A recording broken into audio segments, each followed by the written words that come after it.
누구에게나 감추고 싶은 비밀이 있죠. 하지만 어떤 사람에게는 알리고 싶은 비밀이 있습니다. 한 조각의 생활의 지혜, 한 잔의 쇼핑 정보.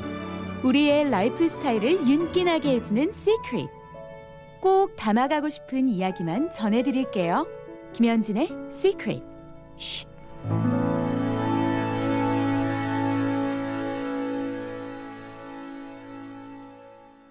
꼭 전해드리고 싶은 이야기가 있는 곳입니다. 시크릿 지금부터 시작하는데요. 많은 분들께 유익한 정보 전해드리기 위해서 또 모셨습니다. 플레이노 버클리 아카데미의 제임스 서 원장님 저와 함께 이 자리에 앉아 계십니다. 인사 먼저 나눌게요. 안녕하세요, 원장님. 네, 안녕하세요. 덥죠. 굉장히 더운 여름이에요. 네. 뜨거운 여름 워낙 또 마음속에는 학생들을 향한 열정이 있으신 분이기 때문에 바깥까지 뜨거워서 더 뜨겁지 않을까 네, 그러네요. 라는 생각이 드는데요. 플레이노 지점 오프닝 다시 한번 축하드립니다. 네, 감사합니다. 5월 26일에 그랜드 오프닝 했었는데요. 네네. 현재 상황들 오픈 이후에 어떻게 지내셨는지 근황 먼저 전해주시죠. 네, 26일 날 이제 오픈을 하게 됐고요. 이제 저희가 여름 프로그램 3주를 마치고 네. 지금 계속 학부모님들이 많은 관심을 보여주시고 해서 상담도 많이 하고요. 제가 또 직접 클래스도 가르치고 그러면서 좋게 보내고 있어요. 그렇군요. 아직 썸머 등록을 원하는 친구들도 할 수 있나요? 네, 저희 프로그램들이 다 이제 주별로 나눠지기 때문에 아무 때나 오셔서 상담 받으시고 또 클래스 진행하실 수 있어요. 그렇군요. 아직 늦지 않았습니다. 주별로 또 스케줄 맞춰서 강의를 듣고 또 상담 받으실 수 있으니까요. 많은 분들 오랫동안 기다리셨을 텐데 아직까지 방문 안 해보고 또 상담을 받지 않으셨다면 이번 기회에 상담 꼭 받으시면 좋겠습니다. 버클리 학원의 퀄리티 정말 이미 어스틴에서는 9년이 넘는 시간 동안 증명이 됐다라고 볼 수 있는데요. 제가 이 기회에 전화번호를 먼저 알려드릴게요. 972-515-0330입니다. 972-515-0330번입니다. 무료로요. 항상 1:1 상담 정말 진심으로 최선을 다해서 모든 정보를 다 쉐어해 드리니까요. 고민하지 마시고 일단 전문가에게 상담을 받으시는 것 좋을 것 같습니다. 미리 이렇게 학원에 전화 주시고요. 또 약속하신 다음에 방문하시면 아주 좋을 것 같습니다. 그렇다면요. 이번에 전해드릴 소식은 사실 저도 그렇고요. 방송을 청취하시는 한국 부모님들이 학부모님들이 귀가 쫑긋할 만한 그런 토픽인데요. 동양 학생이 미국에서 대학을 지원할 때의 전략입니다. 또 다른 전략이 왜 필요한지 아마 이 이야기를 하다 보면 나올 것 같은데요. 이렇게 동양 학생이 특별히 미국에서 대학을 지원할 때 전략이 달라야 될까라는 그 의문점부터 드는데 원장님 이 부분 먼저 소개해 주시죠. 네, 이게 좀 자극적으로 들릴 수도 있는데 제가 여기 있어 보면서 이제 많은 상담을 하면서 학부모님들이나 이제 학생들이 좀 잘못된 정보를 가지고 있는 것 같아서 그걸 좀 잡아볼까 하는 마음에 이 토픽을 정하게 되었고요. 네. 그리고 이제 들어보실지는 모르겠는데 이제 뱀부 실링이라고 이제 동양 아이들에게만 주어진 이런 글라스 실링 같은 비슷한 그런 그렇군요. 장벽이 있거든요. 그렇군요. 흔히들 한국에서 말하는 그 글래스 실링이라고 해서 내 어떤 가지고 있는 그 백그라운드나 또 내가 어떻게 바꿀 수 없는 것 때문에 더 이상 올라가지 못하고 한계에 부딪히는 것을 나타내는데 이렇게 입시에서 동양인들을 나타내는 뱀부 실링이 있다는 말씀이시잖아요. 네. 더 자세하게 좀 설명을 해주세요. 네, 그러니까 이제 동양 학생들이 보통 이제 점수다 GPA나 랭킹이나 뭐 테스트 성적이나 이런 게 좋잖아요. 네. 그렇기 때문에 이제 다른 인종들보다 좀 높은 그런 거를 가지고 있지 않으면은 이렇게 페어하게 다른 인종들처럼 이렇게 대학교를 들어갈 수가 없게 되거든요. 네. 그래서 대학교들은 이제 동양 아이들의 그런 선입견 때문에 또 아이비리그나 특히 이렇게 좀 높은 티어리 높은 학교들 같은 경우에는 이걸 가지고 GPA나 이런 게 다른 인종들보다 훨씬 높지만은 그리고 다른 갖고 있는 것도 더 높지만은 네. 그 학생이 다른 인종들에 비해 합격률이 많이 낮아요. 왜 그럴까요? 분명히 내가 조건이 더 좋고 또 공부를 잘해서 또 성적도 좋은데 왜 똑같이 입시를 치르지 못하고 내가 들어갈 자리에 다른 친구들이 들어가게 되는 것인지 어떤 정해놓은 룰 같은 게 있나요? 그러니까 이제 대학교 측에서는 공식적으로 정해놓은 룰이 있다고는 하지 않고요. 네. 이제 다 말하기는 이제 레이스 블라인드라고 하거든요. 그러니까 음. 인종을 아예 안 보고 어. 우리는 이제 점수나 이런 걸로만 한다 이렇게 하지만 이제 합격률이나 이런 거를 봤을 때 보통 이제 20년간의 히스토리를 보면은 동양 학생들이 이제 학교에 입시를 준비하는 학생들이 훨씬 더 많아졌고요. 네. 그리고 이제 그 학생들의 이제 조건이나 점수나 이런 거를 봤을 때 그게 다른 학생들보다 훨씬 더 높거든요. 그러면 이제 자연스럽게 그 합격률이 올라가야 되는데 그렇죠. 이렇게 높은 학교들, 하버드나 이런 쪽은 아직도 20년 동안 동양 학생들의 합격률이 오르지 않고 있고요.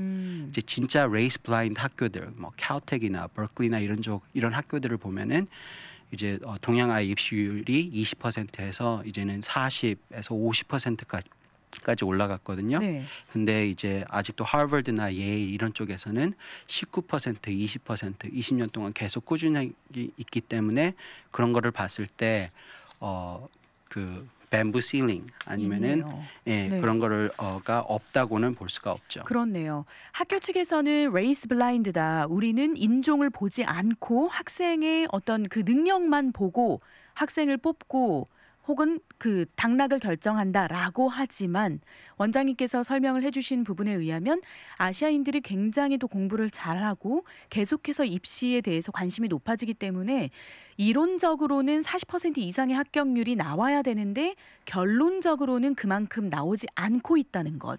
네, 그러니까 이제 이런 대학교들은 동양 학생만이라는 그것 때문에 이제 그 학교에 입학할 수 있는 게 2배나 더 힘들어지는 거죠. 그렇네요. 예, 그리고 이제 왜 이런 토픽을 정하게 됐냐면 또 지금 이런 fair admissions process 이런 거를 추구하는 이제 단체가 있거든요. 네. 그 단체가 하버드나 이런 높은 대학교를 고소를 했어요. 그리고 한국말로 생각하면 공정 입학 네. 위원회 이 정도 되겠네요. 네네. 공정하게 입시가 잘 치러질 수 있도록 지켜보는 그런 단체예요. 네네. 그 단체에서 하버드를 소송을 네, 하버드와 이제 등등의 학교들을 그렇군요. 소송을 하게 되었거든요. 네. 그래서 아마 이번 10월 달에 시작될 것 같아요. 네. 왜 소송을 걸게 된 걸까요? 그 오늘의 주제와 또 연관이 있을 것 같은데요. 네, 그러니까 동양 학생들은 말씀드렸다시피 20년 넘게 이렇게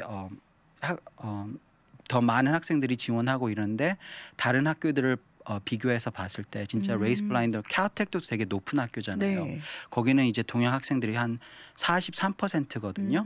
그러면 이제 아무리 높은 학교들도 이렇게 따지고 봤을 때는 그렇게 비슷비슷하긴 해야 되는데 이제 하버드나 이거는 터무니없게 낮게 20%, 19% 이러기 때문에 네. 딱 그걸 봤을 때 이건 공평하지 않다. 그러기 때문에 그래서 이제 소송을 하게 된 거죠. 그렇군요.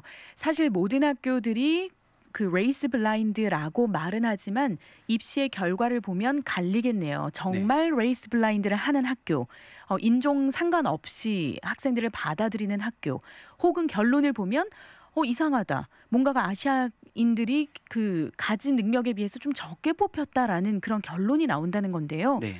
충격적입니다. 사실 네. 이렇게 한국 부모님들 입장에서는 정말 정성스럽게 입시를 나름대로 준비한다고 해서 그리고 또 점수나 이런 것들을 봤을 때 우리 아이가 들어갈 수 있을 것 같은데 뚝 떨어질 때 그때 오는 상실감이 굉장히 클 것 같은데요. 이 한 부모의 일만이 아니라 이렇게 Fair Admission에서도 소송을 걸었다는 이야기잖아요. 네, 그러니까 저희 학생들 이제 동양 학생들이 많잖아요. 그래서 와서 보고 그러면은 나는 이만큼 노력을 해서 이렇게 어렵게 좋은 점수와 이런 거를 다 했는데 네. 막상 이제 원서를 넣기 시작하고 원서 그 통보를 받았을 때 자기가 생각했던 것보다 훨씬 많이 떨어지고 그러니까 굉장히 낙심하고 그런 아이들이 있거든요. 그렇죠. 근데 이 문제를 만약에 인종차별의 문제라면 저희가 버클리 아카데미더라도 그 부분은 해결을 해드릴 수 없는 부분이라서 이게 인종차별의 문제인지 아니면 우리 또 한국 아시아 학생들이 뭔가가 그 타겟팅, 그 입시에 있어서는 항상 목표와 또 그 결과를 향해서 달려가는 그 부분이 필요한데 그 준비에 있어서 뭔가가 부족한 부분이 또 있지 않았나라는 유추가 되는데요. 네, 그러니까 이제 동양 학생들을 보면은 점수에 되게 포커스를 많이 주거든요. 그렇죠. 그렇지만 이제 이런 대학교들은 점수뿐만이 아니라 다른 요소들을 보기 때문에 그걸 다양히 전부 다 노력을 해줘야 돼요. 네. 그러니까 동양 학생들은 다른 인종들과 같은 레벨에서 입시를 준비하는 게 아니라 동양 학생들만 안에서 이제 컴피티션을 하기 때문에 그 다른 동양 아이들보다 조금 더 색다른 네. 그런 거를 보여줘야 되기 때문에 점수만으로는 그게 힘들죠.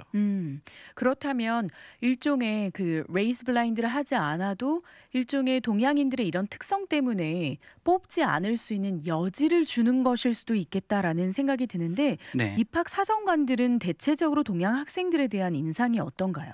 그러니까 동양 학생들의 인상이 그게 보면은 이제 점수를 쫓는 아이들 이렇게 보거든요. 그래서 항상 뭐 시험 성적이라든지 GPA라든지 이런 게 높기 때문에 점수만 보고 진짜 배우려고 하는 아이들이 아니라 점수만 쫓는 아이들이라 이렇게 볼 수도 있거든요. 안타깝습니다. 예, 그리고 이제 충분히 퍼스널리티를 보여주지 않기 때문에 네. 공부만 하지 다른 거에 대해서는 모른다 이렇게 볼 수도 있거든요. 그래서 네. 리더십이나 좀 퍼스널리티나 이런 거를 봤을 때 진짜 공부하는 로봇처럼 보일 수가 있어요. 충분히 이해는 됩니다. 저도 사실은 한국에서 입시를 겪었기 때문에 이민 1세대 부모가 또 미국에서 2세 아이들을 또 집에서 코칭을 할 때 아무래도 미국 입시의 경험이 없고 또 한국의 그 결과 중심의 입시에 젖어 있는 그런 상황들이 많기 때문에 네. 그래서 아이를 또 이렇게 코칭을 하다 보면 결국에는 점수 결과 그런 부분만 하다 보니까 원장님께서 이야기해 주신 것처럼 개성이라든지 네. 리더십이라든지 충분히 다른 부분도 개발을 많이 시켜주고 준비가 되어야 되는데 그 부분이 되지 않고 있다라고 그렇게 이야기를 해주셨습니다. 그렇다면요, 지금부터가 중요합니다. 확실히 동양 학생들은 다른 인종의 학생들과 뭔가 달라야겠는데요. 그래야 우리가 바로 바꿀 수는 없는 그 입시의 환경을 좀 공략을 할 수 있을 것 같은데 대입을 위해서 우리 한국 학생들이 어떻게 무엇을 준비해야 될까요? 예, 그래서 이제 컴피티션을 동양 아이들과 함께 하다 보니까 점수나 이런 거는 이제 있어야 돼요. 그래서 점수는 SAT나 일단은 기본이죠. 일단은 기본으로 네. 있어야 되는데 꼭 그게 1등이어야 되고 1% 이런 것보다는 그래도 상위권 안에 드는 점수를 갖고 있고 그걸로 시작을 기본적으로 준비를 해야 하고요. 그러니까 이제 피라미드식으로 생각을 하시면 돼요. 네. 그래서 밑에는 이제 SAT, 뭐 GPA, 흔히들 우리가 보는 점수들을 그걸 들어가고요. 그 다음 단계로는 이제 여러 가지의 과외 활동 아니면 학생들이 뭐 고교 생활 중에 참여 활동들에서 이제 지원 분야나 아니면 리더십을 보여줄 수 있는 그런 거 그리고 이제 열정과 신념을 나타내주고 증명해줄 수 있는 그런 게 있어야 되거든요. 예, 그리고 이제 마지막 제일 상위 부분은 이제 에세이와 추천서, 면접 때 나타나는 이제 intellectual maturity 그리고 authenticity를 이런 걸 보여줘야 돼요.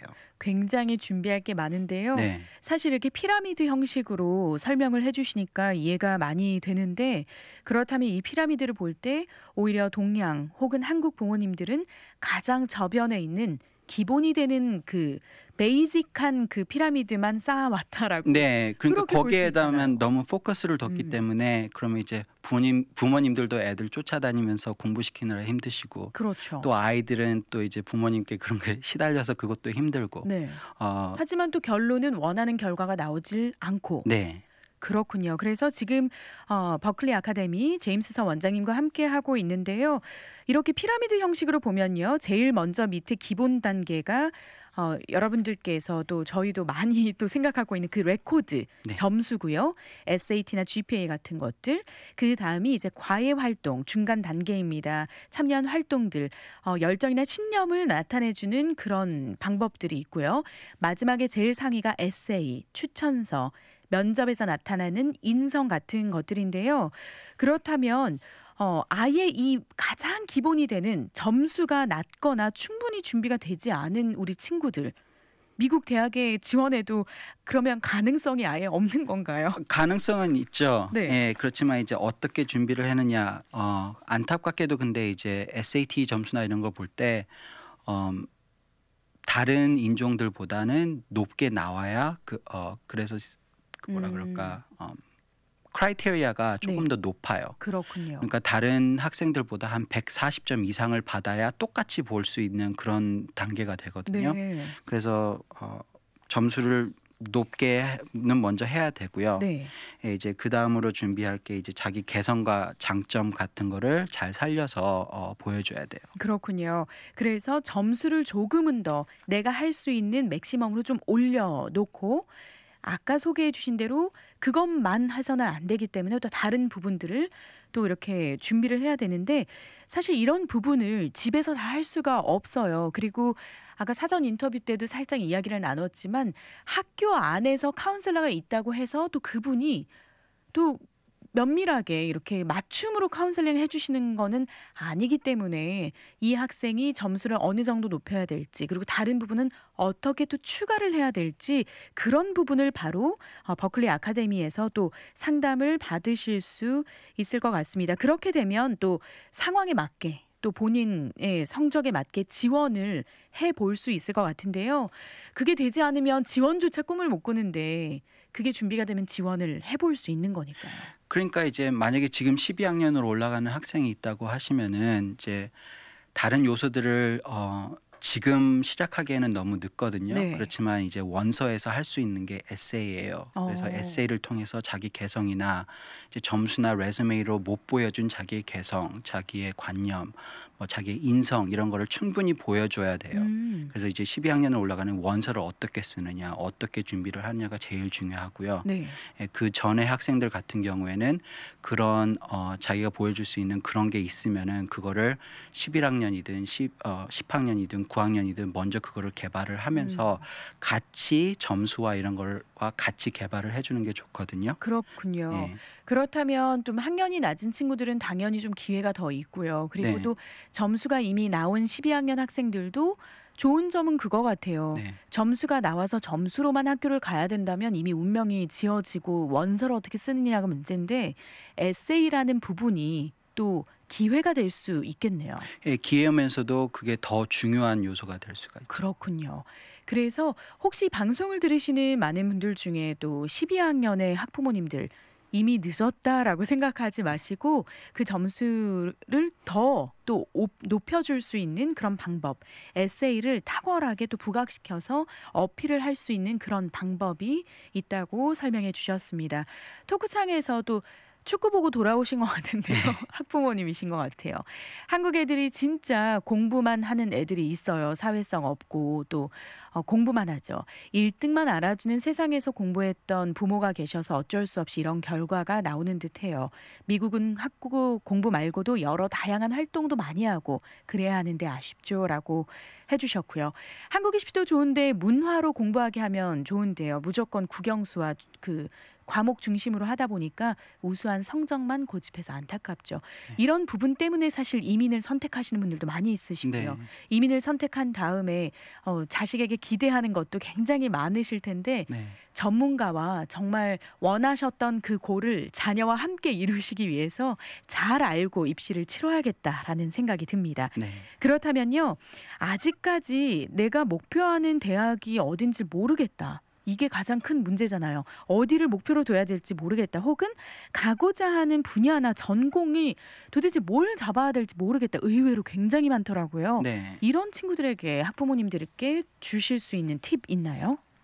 네, 이제 저희가 많은 학부모님들과 이제 상담을 하고 이제 아이들과 상담을 하다 보면은 이 부분이 제일 어려워하는 부분인 것 같아요. 그래서 이제 저희는 학생들이 목표를 대학만 보고 선호하지 않는 분야를 선택하기보다는 학생이 정말 관심 있는 분야에 집중하도록 도와주고 있고요. 그래서 그 특정 분야에 관심이 없다면 이제 학부모님께 다양한 활동을 참여하게 하고 스스로 좋았던 활동을 계속 하도록 추천하고 있고요. 네. 그래서 이제 과외 활동을 하다 보면 이제 반복과 꾸준함이 되게 중요하거든요. 네. 그리고 이제 그런 거를 쌓아 놓으면은 그 과정에서 학생들의 목적과 의미를 찾아낼 수도 있어요. 그렇군요. 그래서 만약에 좀 아직 모르고 있다 그러면은 그런 쪽으로 자기의 관심 있는 분야를 조금 더 파헤쳐 보고 하다 보면 자기의 목적이 생기거든요. 네. 이제 그 다음에는 이제 원서 준비를 하는 거죠. 그러니까 이제 어떤 학부모님께서 저희한테 오셔서 어디서 들었는데 에세이는 백인아이처럼 써야 된다.